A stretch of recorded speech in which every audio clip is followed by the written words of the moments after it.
नमस्कार दोस्तों, आपका अपने YouTube चैनल में स्वागत है। आज हम आपको क्लास 10th के रसायन विज्ञान के अध्याय फर्स्ट रासायनिक अभिक्रियाएं एवं समीकरण कराने जा रहे हैं। तो इसमें सबसे पहले आता है रासायनिक अभिक्रिया किसे कहते हैं।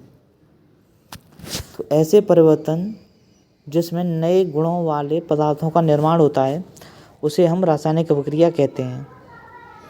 या दूसरे शब्दों में आप कह सकते हो, जिन परिवर्तनों के द्वारा नए पदार्थों का निर्माण होता है उसे हम रासायनिक अभिक्रिया कहते हैं। अब इस अभिक्रिया में कुछ अभिकारक भी भाग लेते हैं, तो उसे देखते हैं। चलिए, अभिकारक किसे कहते हैं? ऐसे पदार्थ जो किसी रासायनिक अभिक्रिया में हिस्सा लेते हैं, या दूसरे शब्दों में कह सकते हो आप, वे पदार्थ जो किसी रासायनिक अभिक्रिया का भाग होते हैं उसे हम अभिकारक कहते हैं। अब रासायनिक अभिक्रिया में एक उत्पाद का निर्माण होता है, तो ऐसे पदार्थ जिनका निर्माण रासायनिक अभिक्रिया में होता है उन्हें हम उत्पाद कहते हैं। और रासायनिक अभिक्रिया का जो उदाहरण है, भोजन का पचना, श्वसन, लोहे पर जंग लगना, मैग्नीशियम फीते का जलना और दही का बनना। ये आपके जितने भी उदाहरण हैं वो सभी रासायनिक अभिक्रिया के उदाहरण हैं। इसके बाद कुछ प्रेक्षण हैं जो कि रासायनिक अभिक्रिया के प्रेक्षण होते हैं। वो है पहला आपका अवस्था में परिवर्तन, और दूसरा नंबर है आपका रंग में परिवर्तन, तीसरा तापमान में परिवर्तन, और चौथा इसका गैस का उत्सर्जन। अब इसमें है रासायनिक परिवर्तन को प्रदर्शित कैसे किया जाता है। तो रासायनिक परिवर्तन को प्रदर्शन करने के लिए हम जिंक प्लस सल्फ्यूरिक अम्ल की अभिक्रिया करेंगे। तो जब जिंक का जो रासायनिक संकेत होता है वो Zn होता है, और सल्फ्यूरिक अम्ल का जो होता है वो H2SO4 होता है। जब इन दोनों की हम रिएक्शन करेंगे, अभिक्रिया करेंगे, तो धनात्मक हमेशा धनायन वाला जो तत्व होता है वो ऋणायन वाले तत्व के साथ रिएक्शन करता है। तो Zn जो है वो SO4 के साथ रिएक्शन कर देगा, तो Zn-SO4 बना देगा, और जो आपका H2 है वो अलग निकल जाएगा, जो कि आपका हाइड्रोजन गैस बना देगा।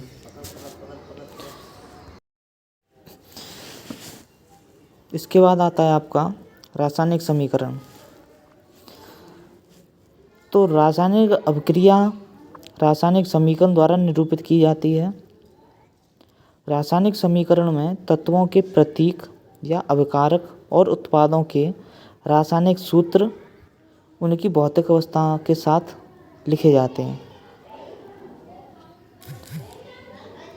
रासायनिक अभिक्रिया में आवश्यक परिस्थितियां जैसे ताप, दाब, उत्प्रेरक आदि को तीर के निशान के ऊपर या नीचे दर्शाया जाता है। इसके बाद है रासायनिक अभिक्रिया को संतुलित करना। तो द्रव्यमान संरक्षण के नियम के अनुसार किसी भी रासायनिक अभिक्रिया में द्रव्यमान का न तो निर्माण किया जा सकता है और ना ही उसका विनाश किया जा सकता है, यानी उसे ना तो उसका निर्माण हो सकता है ना ही वो खत्म किया जा सकता है। रासायनिक अभिक्रिया के पहले जो अभिकारक होता है एवं उसके बाद जो उत्पाद होता है, प्रत्येक तत्व के परमाणुओं की संख्या समान होनी चाहिए, यानी जो तीर होता है उसके दोनों तरफ के परमाणुओं की संख्या समान होनी चाहिए, तो वो संतुलित रासायनिक अभिक्रिया कहलाएगी। अब इसके संतुलित रासायनिक अभिक्रिया को पहचानने के लिए हमें क्या करना चाहिए।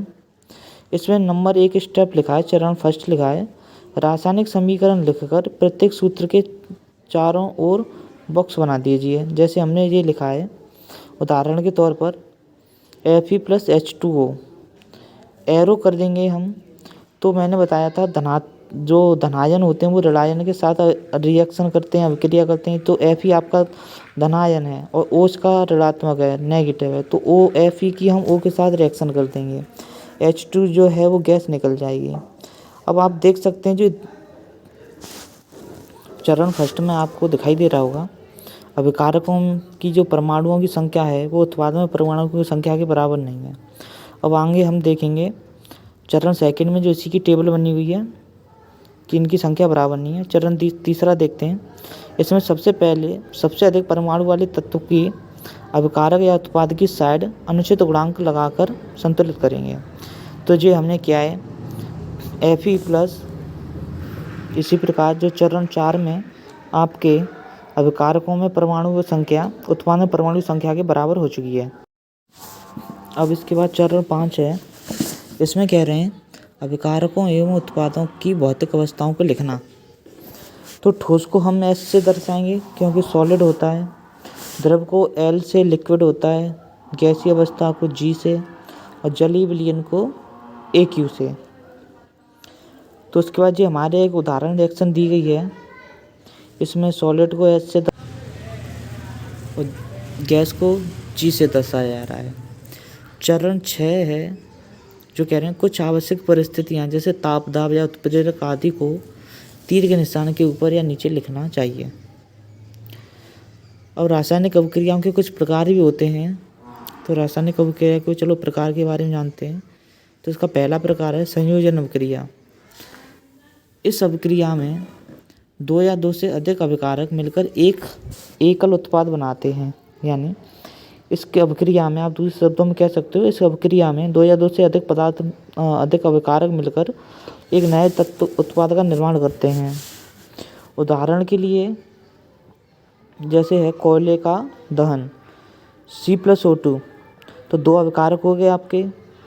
जब इनकी अभिक्रिया करेंगे तो एक हमारा एकल उत्पाद उत्पन्न होगा जो कि हमारा होगा CO2, जिसे हम कार्बन डाइऑक्साइड बोलते हैं, जो गैस होती है।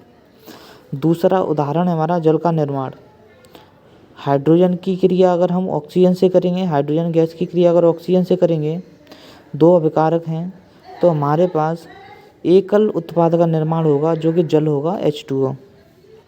तीसरा उदाहरण है CaO की अगर हम क्रिया H2O से करें, 2 अभिकारकों की क्रिया करें, तो हमारे पास एकल उत्पाद का निर्माण होगा जो का CaOH का होल ट्वाइस होगा, जिसे हम बुझा चूना कहते हैं। उसके बाद है ऊष्माक्षेपी अभिक्रिया। जिन अभिक्रियाओं में उत्पाद के निर्माण के साथ साथ ऊष्मा का भी उत्सर्जन होता है। जैसे पहला एग्जाम्पल है प्राकृतिक गैस का दहन। CH4 को अगर ऑक्सीजन से वो क्रिया करेंगे तो CO2 + H2O + ऊष्मा हो जाएगी अलग। अगली है सेकंड वियोजन अभिक्रिया। इस अभिक्रिया में एकल अभिकारक टूटकर 2 या 2 से अधिक उत्पाद बनाता है। जैसे AB+C, A एरो B+C। चलिए अगली अभिक्रिया देखते हैं वैद्युत वियोजन। जिन अभिक्रियाओं में विद्युत धारा का वियोजन होता है उन्हें वैद्युत वियोजन कहते हैं। जैसे 2H2O में अगर विद्युत धारा का वियोजन किया जाए, प्रभाव किया जाए या प्रभावित की जाए, तो वो आपके 2H2 + O2 दोनों गैस बना देगा, जो कि हाइड्रोजन गैस और ऑक्सीजन गैस दोनों अलग अलग हो जाएंगे या वियोजित हो जाएंगे। उसके बाद है आपका अगला प्रकाशीय वियोजन। जिन अभिक्रियाओं में सूर्य के प्रकाश की उपस्थिति में वियोजन होता है उन्हें हम प्रकाशीय वियोजन कहते हैं। इन अभिक्रियाओं में सूर्य का प्रकाश उपस्थित होना चाहिए। तो पहला एग्जाम्पल 2AgCl का सूर्य के प्रकाश की उपस्थिति में, जो कि एरो के ऊपर लिखा जाता है, तीर के निशान के ऊपर लिखा जाता है, सूर्य के प्रकाश की उपस्थिति में जे आपके 2 ही तो अणुओं की संख्या है वो Ag है और 2 ही अणुओं की संख्या Cl है, तो ये भी आपके अलग अलग हो जाएंगे, तो 2Ag + Cl2 बना देगा। इसके बाद आपका अगला उदाहरण है 2AgBr। इसमें भी सूर्य के प्रकाश की उपस्थिति होनी चाहिए। तो जब इसकी अभिक्रिया करेंगे सूर्य के प्रकाश की उपस्थिति में तो 2Ag + Br2 बना देगा। अब ये इसमें इन अभिक्रियाओं का उपयोग श्याम श्वेत फोटोग्राफी में होता है। अगली अभिक्रिया है ऊष्मा शोषी अभिक्रिया। जिन अभिक्रियाओं में अभिकारकों को तोड़ने के लिए ऊष्मा, प्रकाश या विद्युत ऊर्जा की आवश्यकता होती है उनको हम ऊष्मा शोषी अभिक्रिया कहते हैं। चलिए आगे चलते हैं।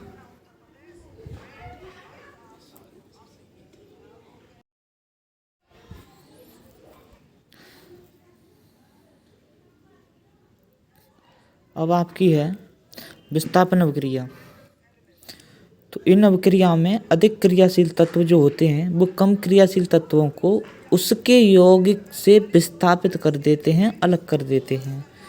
उदाहरण है इसका Fe+CuSO4। तो ये बनेगी आपकी, तो इसमें अधिक क्रियाशील वाले जो तत्व होते हैं वो कम क्रियाशील तत्वों को उसके यौगिक से अलग कर देते हैं। तो इसमें जो कम क्रियाशील वाला तत्व है Cu है कॉपर, तो कॉपर को अलग हो जाएगा। तो आपकी क्या रिएक्शन बनेगी FeSO4+Cu, क्योंकि कम क्रियाशील वाला तत्व अलग हो गया। इसके बाद है आपकी नंबर 4 जो कि है द्विविस्थापन अभिक्रिया। इस अभिक्रिया में उत्पादों का निर्माण दो यौगिकों के बीच आयनों के आदान प्रदान से होता है। यानी जब ये अभिक्रिया का निर्माण होगा तो दो यौगिकों के बीच आयनों का आदान प्रदान होगा। जैसे Na2SO2 प्लस BaCl2 की अभिक्रिया करेंगे तो BaSO4 दो आयनों का आदान प्रदान हो रहा है, तो BaSO4 आ जाए होगा प्लस 2NaCl हो जाएगा। जो अगली है आपकी वो है उपचयन एवं अपचयन। उसमें नंबर 1 है आपकी उपचयन। जब किसी पदार्थ में ऑक्सीजन की वृद्धि होती है तो उसे उपचयन कहते हैं। या जब किसी पदार्थ से हाइड्रोजन की हानि होती है तो उसे उपचयन कहते हैं। यानी जब किसी पदार्थ में ऑक्सीजन की वृद्धि होगी तो उपचयन कहलाएगी, और जब किसी पदार्थ में हाइड्रोजन की हानि होगी तो भी वो उपचयन कहलाएगी। इसका उदाहरण है C+O2। इसमें ऑक्सीजन की वृद्धि हो रही है तो ये आपको CO2 बना देगा, कार्बन डाइऑक्साइड। अगला है आपका उदाहरण 2Cu+O2। इसमें ऑक्सीजन की वृद्धि हो रही है तो ये 2Cu+O बना देगा, आपकी अभिक्रिया रिएक्शन बन जाएगी। अगला उदाहरण है आपका CuO+H2 हीट। ऊष्मा की उपस्थिति में इसमें हाइड्रोजन की हानि हो जाएगी, Cu+H2O बन जाएगी ये रिएक्शन। तो ये सभी उदाहरण क्या हैं आपके? ये सभी उदाहरण जो हैं वो आपके उपचयन अभिक्रिया के उदाहरण हैं। आगे चलते हैं। आगे है आपकी अपचयन। तो जब किसी पदार्थ में ऑक्सीजन की हानि होती है या ह्रास होता है तो वो अपचयन कहलाती है। और दूसरी है इसकी, जब किसी पदार्थ में हाइड्रोजन की वृद्धि होती है तो भी वो अपचयन कहलाती है। यानी पहली जो हेडिंग है इसकी दोनों हैं, जब किसी पदार्थ में ऑक्सीजन की हानि हो तो अपचयन अभिक्रिया कहलाती है, और जब किसी पदार्थ में हाइड्रोजन की वृद्धि हो तो भी अपचयन कहलाती है। अपचयन अभिक्रिया की विपरीत होती है। जैसे इसका उदाहरण दिया है आपको CuO+H2। ऊष्मा की उपस्थिति में Cu+H2O बन जाएगा। तो यहाँ पे जो है उपचयन हो रहा है क्योंकि हाइड्रोजन की ऊपर हानि हो रही है, और नीचे जो है वो अपचयन हो रहा है क्योंकि हाइड्रोजन की इसमें वृद्धि हो रही है।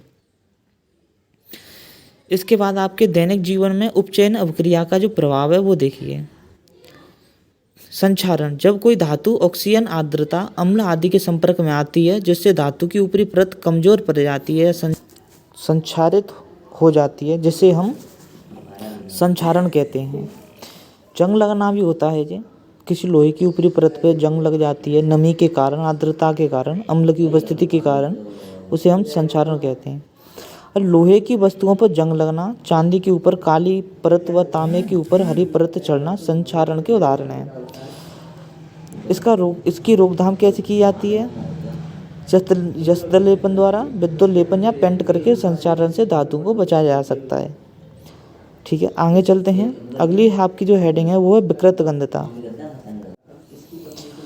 विकृत गंधता, वसायुक्त और तेलीय खाद्य सामग्री वायु के संपर्क में आने पर उपचयित हो जाते हैं, जिससे उनके स्वाद और गंध में परिवर्तन हो जाता है। इसे विकृत गंधता कहते हैं। यानी जो खाद्य या जो तेलीय सामग्री होती है, खाद्य सामग्री होती है, वो वायु के संपर्क में आने पर उपचयित हो जाती हैं, जिनसे उनकी गंध और स्वाद में परिवर्तन हो जाता है, जिसे हम विकृत गंधता कहते हैं। अब विकृत गंधता रोकने के जो उपाय हैं वो क्या है? नंबर 1, प्रति ऑक्सीकारक का उपयोग करके। नंबर 2, वायुरोधी बर्तन में खाद्य सामग्री रखकर। नंबर 3, वायु के स्थान पर नाइट्रोजन गैस द्वारा। और नंबर 4 है शीतलन द्वारा। दोस्तों, अगर हमारी ये वीडियो पसंद आई हो तो हमारे चैनल को सब्सक्राइब करना न भूलें और वीडियो को लाइक शेयर कमेंट जरूर करें। Thank you.